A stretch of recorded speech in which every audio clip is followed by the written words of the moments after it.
regreso, transmitimos en vivo en la emisión estelar de Noticieros Canal 7. Muchas gracias por continuar con nosotros. Saludo con mucho gusto, recibo con el mismo placer, como cada vez que nos acompaña el secretario de Educación del Gobierno del Estado, Joel Ramírez Díaz. Joel, ¿cómo estás? Bienvenido, muy buenas noches. Gracias, Miguel, un gusto siempre estar en este espacio con tu auditorio, con todos ustedes. Muchas gracias, Joel. Ya de salida se termina esta administración estatal y un tema que ha, por supuesto, acaparado la atención junto con el tema de salud es la educación. ¿Cómo se cierra por parte de la Secretaría de Educación del Gobierno del Estado, de acuerdo a los proyectos, Joel, que se iniciaron precisamente con este sexenio? Bueno, sí son varios rubros, Miguel, en los que se divide, digamos, el accionar de la Secretaría de Educación. Sí. El tema de la infraestructura, pues es uno de ellos. Podríamos hacer algunas citas importantes. También de mayor y de gran relevancia los indicadores educativos que tenemos, que son la manera en que se miden los resultados de la eficacia de la educación inclusiva, abatir el rezago, la parte del déficit financiero, la presión del gasto, es un tema que abarca varios sectores. Pero bueno, te diría, se ha logrado que en los espacios, en las escuelas de San Luis Potosí, en la educación básica, que son como 5,380, a 4,700 de ellas les hicieron obras y acciones de mejora de infraestructura, rehabilitación, ampliación, mejores aulas, sanitarios, techumbres, mejorar la red eléctrica, la red hidráulica, en fin. Y esto hace que en la educación básica, con 3,700 millones de pesos, se han arreglado 8 de cada 10 espacios de escuelas de educación básica. La educación en su conjunto tuvo un recurso concertado de 4,700 millones, números redondos. Y de esto, bueno, las universidades recibieron 840 millones de pesos, todas las universidades públicas, tan solo la Universidad Autónoma de San Luis Potosí, mejoras en sus planteles, en sus centros de investigación, en las facultades, en las extensiones que tiene la universidad en las regiones del estado, con una inversión de 354 millones de pesos al cierre de estos casi 6 años. Que se crea una nueva universidad, hoy en día no es fácil crear una universidad. En San Luis existe hace 2 años y medio, 3 para acá, la Universidad Tecnológica Metropolitana Bilingüe Internacional Sustentable, que es una universidad que forma a los profesionistas que más demanda la industria. Tan solo en el inmueble, en laboratorios pesados, en el equipamiento, esta universidad tiene una inversión de 104 millones. Y puedo dar una serie de ejemplos. La Universidad Intercultural, pues se mejoraron la mayoría de sus campos y se abrieron otros nuevos, como el de Tanquián, se hizo nuevo el de Valle, se mejoró el de Tamuín, el de Villa de Reyes, en fin. Y tenemos, bueno, los tecnológicos de San Luis, que son 7, a todos se les hizo una inversión que ronda sobre los 160 millones de pesos. A los CONALEP, CECIT, al 100% de estos planteles se les hizo mejoras, obras, y de 69 COVACHs a 60 de ellos también se les destinó recursos. En suma, tenemos mejores espacios, más cómodos, más seguros, más equipados. ¿Eso es suficiente? No, no es suficiente. Claro. Siempre habrá cosas que hacer. Joel.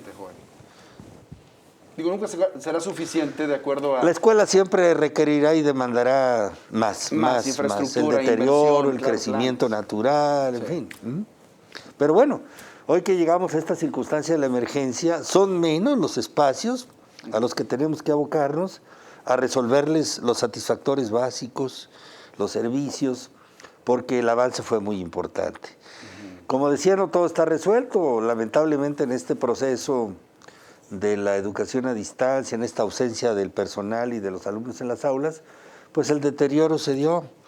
Hay 303 planteles que fueron vandalizados, hay una gestión con los seguros que tienen las escuelas para que se nos recuperen los materiales y equipo de cómputo sustraído, otro tipo de materiales, ya se logró en 77 de ellos recuperar, pero en los otros estamos insistiendo y viendo cómo estamos listos para que el 30 de agosto, que comienza el ciclo escolar, en aquellos que decidan hacerlo de manera presencial, porque es voluntario, pues podamos tener planteles en condiciones.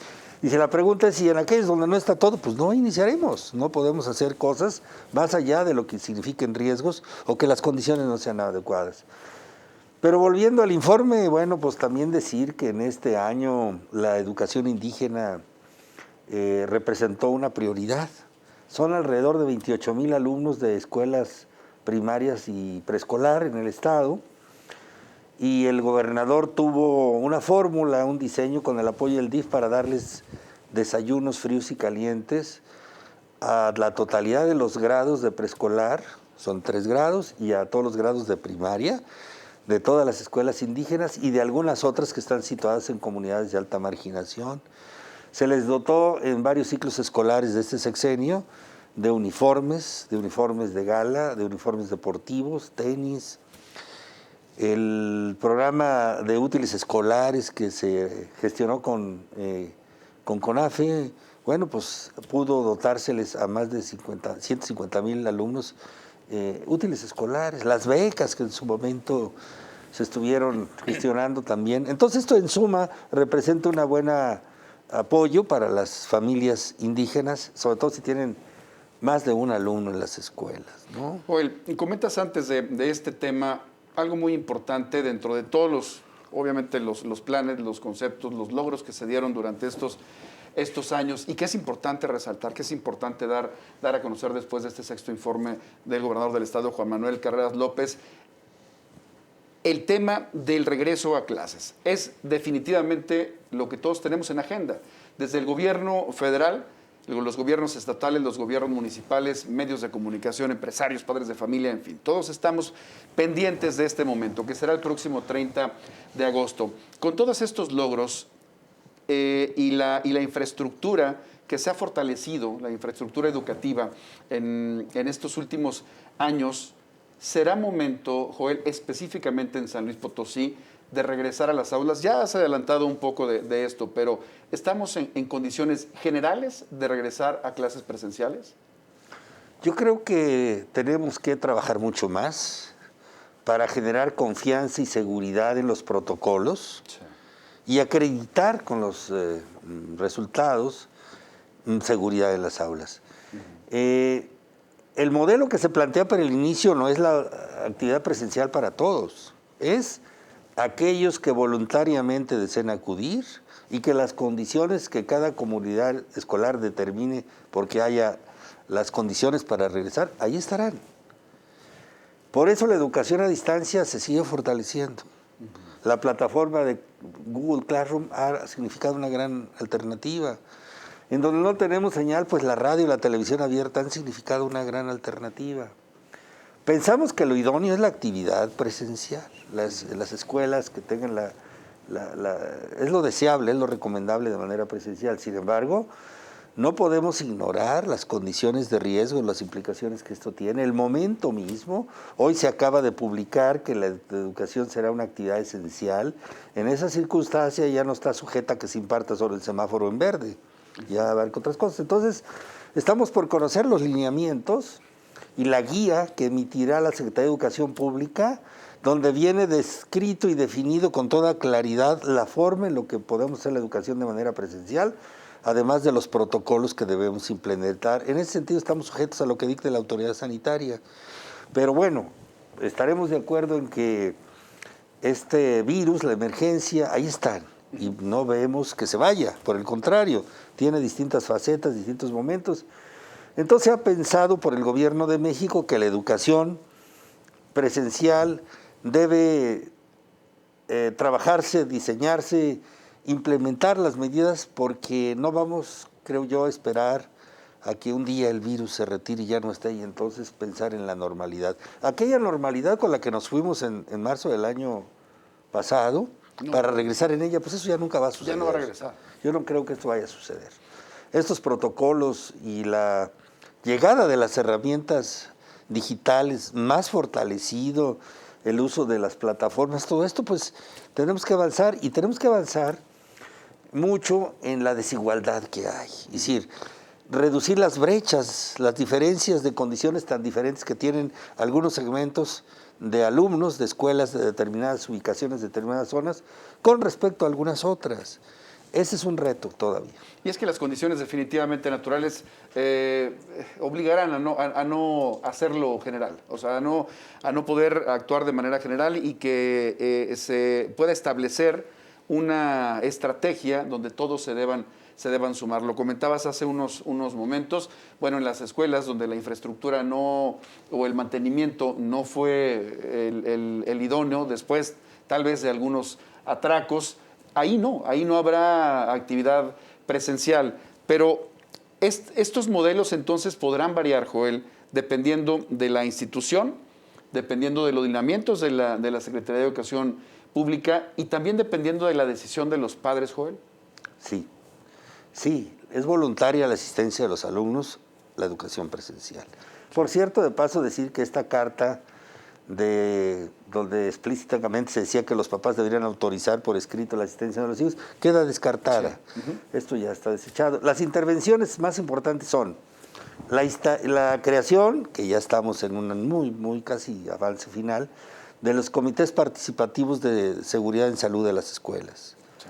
Es decir, los padres de familia juegan un rol muy importante en las tareas de higiene, de limpieza, y algunas cosas que tienen en una tradición de las escuelas un gran apoyo con los padres de familia. Los filtros escolares, que son 3, en casa, a la entrada a la escuela y en el salón de clases. Muy importante decir que en esta etapa de regreso seguro a clases presenciales que tuvimos de 5 semanas, entre el 7 de junio y el 9 de julio, que es cuando el semáforo en San Luis estuvo en verde y que la condición para que tuviéramos clases presenciales era que hubiera semáforo en verde, que el magisterio estuviera vacunado. Por cierto, casi 70,000 trabajadores de la educación, los maestros en su mayoría y personal de apoyo, se vacunaron. Estamos en el 93% de personal vacunado. Con respecto a otros estados somos de las cifras más altas. Y que fuera de manera voluntaria, y regresamos a las aulas y cuando hablamos de filtros escolares nos dimos cuenta que de los 9 casos de contagio que hubo de 77,000 alumnos sí. Matriculados en las escuelas, que fueron el 27% de las escuelas que asistieron a clases, se detectó que el contagio fue en el entorno familiar. Entonces es muy útil, es eficaz el implementar los filtros escolares. Si se llegara a pasar en casa que no se diagnosticara algunos síntomas del niño, del alumno, bueno, pues al entrar al salón de clases está el otro filtro y el por último en el salón. Tenemos que hacer con todo cuidado que la distancia entre pupitre y pupitre, que sea de 1.5 metros, se dé.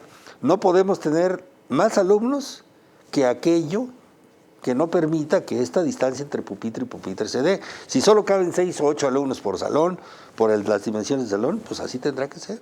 ¿Habrá, Joel, instituciones, por ejemplo, que puedan llevar ese modelo, esa forma de educar y de esta forma de presencialmente tener a los muchachos, a los jóvenes, a los pequeños, y al mismo tiempo que el maestro frente al grupo esté otorgando la clase a la comunidad que está en línea? Es decir, que al mismo tiempo se imparta la educación a distancia y la presencial. Este sistema dual, vamos a decirlo. Sí, no está así, Miguel, no está así diseñado. Sí. Claro que sí, esto puede ser posible porque haya las condiciones, las herramientas, la tecnología, lo necesario, pues muy bien. Pero son en horarios distintos, son en horarios diferentes. El maestro sí imparte la educación presencial en las condiciones que ya se ha venido diciendo. Estamos por conocer la guía que se publicará mañana, la guía para el regreso seguro a las aulas, y algunos acuerdos más que se emitieron en acuerdo con la Secretaría de Educación Pública por todas las autoridades locales.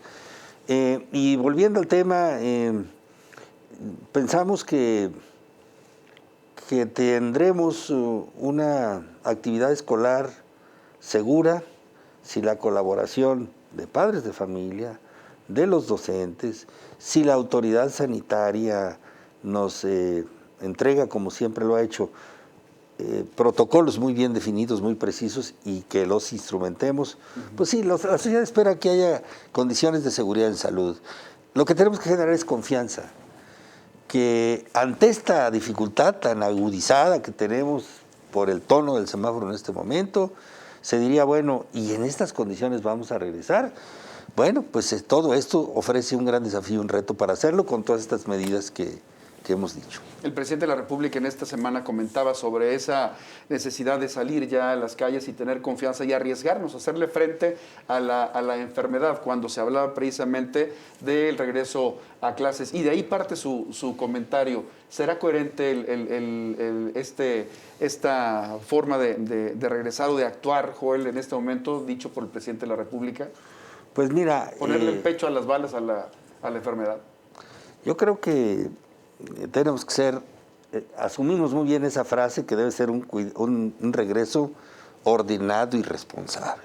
Antes decíamos gradual, escalonado, que también lo es, pero hoy es la palabra responsable el punto bajo el cual tenemos que partir. Esta palabra encierra mucho y un gran esfuerzo. Claro. Entonces, se ha dicho, bueno, dicen algunas corrientes de opinión dentro del sector educativo, es que México es de los pocos países del mundo que no han tenido la actividad presencial como la han tenido la mayoría de las naciones. En algunos casos creo que no son las experiencias y estos casos pues han sido favorables, lo han hecho bien. Sin embargo, en este momento México, bueno, sí está en este reto, en este gran desafío. Tenemos que escuchar a la sociedad, tenemos que tomar en consideración. Claro. Las opiniones están divididas. Totalmente. Hay quienes están en favor de que esto ya suceda, las afectaciones que tienen los niños, las situaciones socioemocionales, cuestiones de diversa índole. Pero también hay opiniones distintas, encontradas. Creemos que lo primordial es la seguridad en salud, pero el derecho a la educación y impartir educación de calidad también es un derecho. Entonces hay que buscar el punto de encuentro para que esto lo hagamos de la mejor manera posible y desde luego en todo momento no bajar la guardia para el tema de lo primordial, seguridad en salud. Joel, quedan muchos temas pendientes, el tiempo lamentablemente se nos ha ido. Quisiera comprometerte a que nos acompañes nuevamente la próxima semana para dar seguimiento a esta charla y después de esta emisión que haga la Secretaría de Educación Pública de acuerdo a las condiciones, poder platicar un poquito más y que la gente pueda estar informada. Hay gente muy preocupada, dicen que no hay información hasta el momento. Joel lo acaba de comentar, ya se dará esto por parte de la Secretaría de Educación el día de mañana y lo podríamos comentar la próxima semana. Con todo gusto, bien? Siempre es importante que los medios nos ayuden porque efectivamente una buena comunicación y además puntual, en esa medida cuando lo hagamos será que tengamos la posibilidad de generar mayor confianza. Hacemos nuestra la preocupación de cuando se habla de ir a la escuela de manera presencial, desde luego que es justificada, pero también hay que hacer esfuerzos. Perfecto. Joel, empatamos agendas, pero la próxima semana estará de regreso con nosotros el secretario de Educación. Muchísimas gracias por tu tiempo, Joel. Gracias, Miguel. Y por la información. Al contrario, muchas gracias. Joel Ramírez Díaz, secretario de Educación del Gobierno del Estado, en la emisión estelar de Noticieros Canal 7. Una pausa, regreso con más.